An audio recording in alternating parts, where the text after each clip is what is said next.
11th question, A part is state and explain Kirchhoff's laws.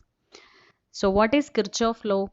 Kirchhoff's first law is Kirchhoff's current law, KCL. In any electrical network, algebraic sum of the currents meeting at any junction or point is 0. Incoming current is taken as positive and outgoing current is taken as negative. So I1 minus I2 plus I3 minus I4 minus I5 is equal to 0. Then what is the Kirchhoff's second law? Kirchhoff's voltage law, KVL law. In a closed mesh or circuit, algebraic sum of the voltage drops in resistors plus algebraic sum of the EMF acting around the circuit is 0. So sum of IR plus the sum of EMF is equal to 0 in a closed circuit. 11th question B is, in the network shown in figure, find the voltage across AB. So in first loop we are taking the current as I1 and in second loop we are taking the current as I2. So the current flow is positive to negative. So we are taking flow anti-clockwise. I1 and I2 is in anti-clockwise direction. Then I1 is equal to, we know that in first loop the voltage is 6 volt and the total resistance 6 plus 4 is equal to 10. So we can find I1, that is equal to 0.68. Then I2 voltage is 12 volt divided by total resistance 6 plus 10, 16 ohm. So you will get the I2 current as 0.75 ampere.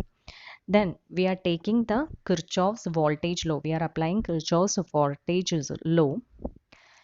So we have to find the voltage across AB. So VAB is equal to VA minus VB.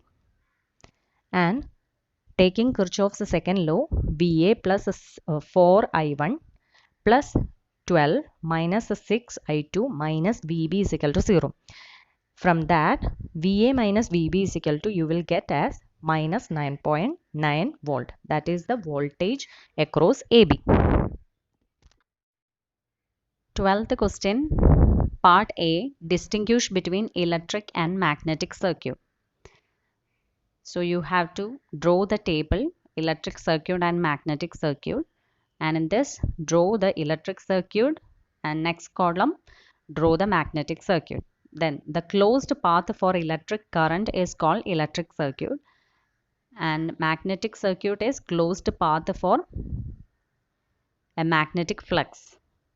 And electric circuit current is equal to EMF divided by resistance, and in magnetic circuit flux is equal to MMF divided by reluctance. And in electric circuit it is EMF and in magnetic circuit it is MMF. And resistivity in electric circuit and reluctivity in magnetic circuit. And resistance R is equal to rho L by A in electric circuit and reluctance S is equal to L divided by mu 0 mu R A. And conductance is equal to 1 by resistance in electric circuit and permeance is equal to 1 by reluctance in magnetic circuit. And current density J is equal to I divided by A ampere per meter square in electric circuit and flux density B is equal to 5 divided by A Weber per meter square in magnetic circuit. And electric field intensity E is equal to V divided by D volt per meter in electric circuit and magnetizing force H is equal to N I divided by L ampere turns per meter in magnetic circuit. And the electric current actually flows in an electric circuit, but in magnetic circuit magnetic flux does not actually flow in a magnetic circuit. And the resistance of an electric circuit is practically constant even though it varies very slightly with the temperature. But the reluctance of a magnetic circuit is not constant and it depends upon flux density in the material. And in an electric circuit, energy is required so long as the current has to flow through it. In a magnetic circuit, energy is required to create the flux and not to maintain it. There are many electric insulators in electric circuit. There is no magnetic insulator even in air, and the best non-insulator flux can be set up. Question number 12b. A magnetic core in the form of closed ring has a mean length of 20 cm and a cross section of 1 cm square. The mu r of the iron is 2400. What current will be needed in a coil of 2000 turns uniformly wound around the ring to create a flux of 0.2 milliweber in the iron? If an air gap of 1 millimeter is cut through the core perpendicular to the direction of this flux, what will be the current needed to maintain the small flux in the gap?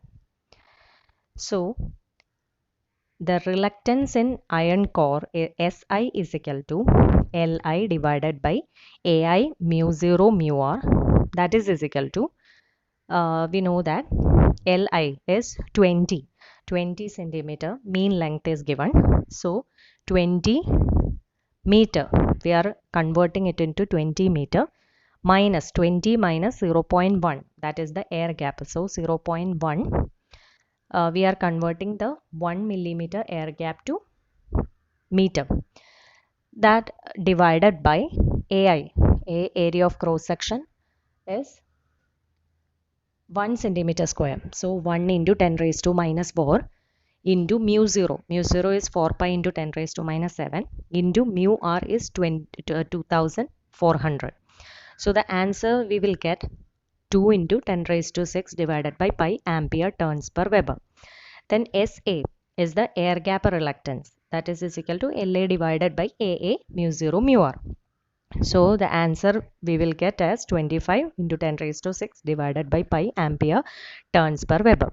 Then total reluctance is SI plus SA, that you will get 27 into 10 raised to 6 divided by pi ampere turns per Weber. Then MMF required is flux into reluctance, that is equal to, you will get as 1719 ampere turns. And current required, I is equal to 1719 divided by turns. So ampere turns you know. So ampere turns divided by number of turns, you will get the current. So the current is 0.86 ampere. 13th question A, part A is distinguish between statically induced EMF and dynamically induced EMF. So there are two types of induced EMF, dynamically induced EMF and a statically induced EMF. The EMF induced in a coil due to the relative motion of a conductor and a magnetic field is called dynamically induced EMF. Example, DC generator. The EMF induced in a coil due to the change of flux linked with it, or change of flux is given by increase or decrease in current, is called statically induced EMF. And this statically induced EMF is, there are two types, self-induced EMF and mutually induced EMF. Self-induced EMF is the EMF induced in a coil due to the change of current in the same coil is called the self-induced EMF.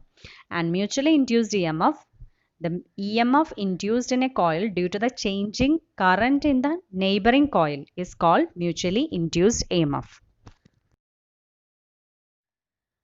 13 question B. From the fundamentals, derive an expression for the average power in an AC circuit.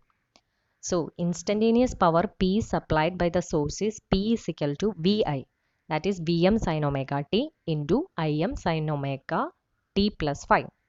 So, Vm Im by 2 is equal to Vm Im by 2 into cos phi minus cos 2 omega t plus 5. The average power over a cycle is given by the average of the two terms in the given equation. It is only the second term which is time independent. Its average is 0. Therefore, P is equal to Vm Im divided by 2 cos phi. That is equal to Vm Im by 2 cos phi is equal to Vi cos phi.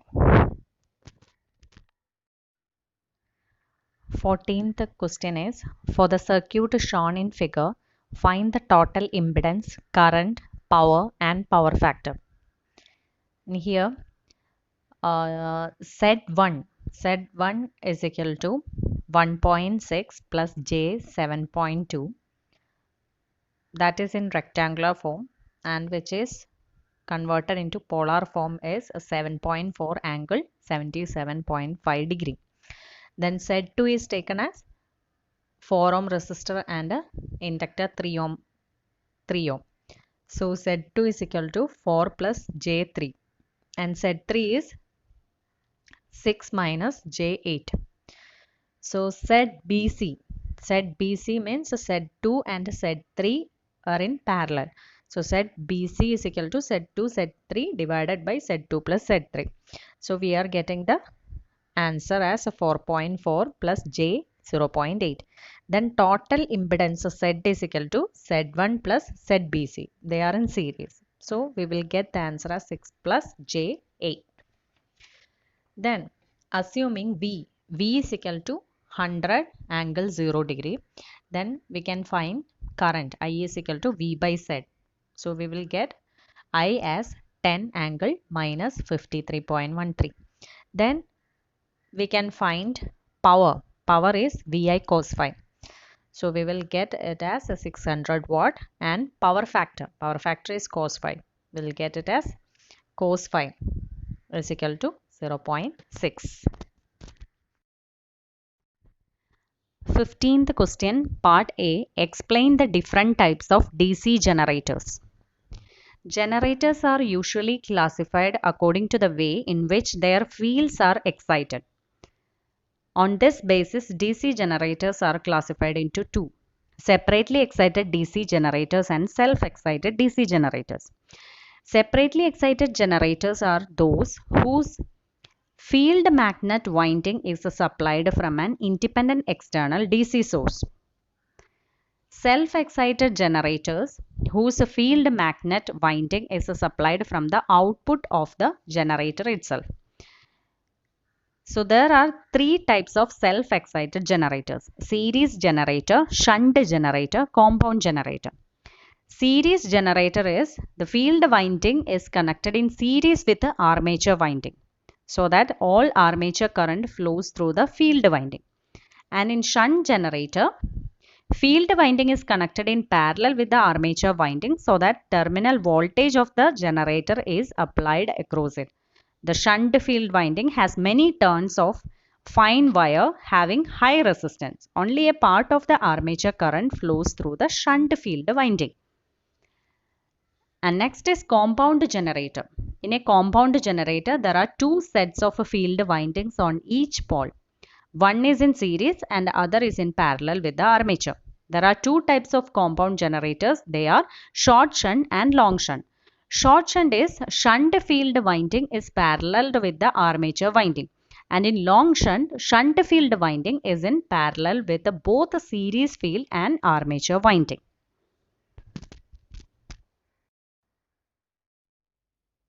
Next question is 15B. As a 400 volt shunt motor has an armature resistance of 0.8 ohm and field resistance of 200 ohm. Determine the back EMF when giving an output of 7.46 kilowatt at 80% efficiency. So here the back EMF you have to find. So the equation is EB is equal to V minus IARA. In that case, we know V and R. So you have to find IA, armature current. That is IA is equal to IL minus ISH. So you have to find IL and ISH. So how will you find IL? We know the output power, 7.46 kilowatt. So that means 7460 watt. Efficiency we know 0.8. So we can find input power, that is equal to output power divided by efficiency. You will get it as 9325 watt. Then IL is the input current. So IL is equal to input power divided by voltage, we know 400 volt. So you will get IL as 23.31 ampere. Then ISH is equal to 400 volt divided by 200 ohm. That is the field resistance. Then IA is equal to IL minus ISH. That is equal to 21.31 ampere. Then we can find EB. Back EMF EB is equal to V minus IA RA. Substitute the value IA. Then you will get 383 volt.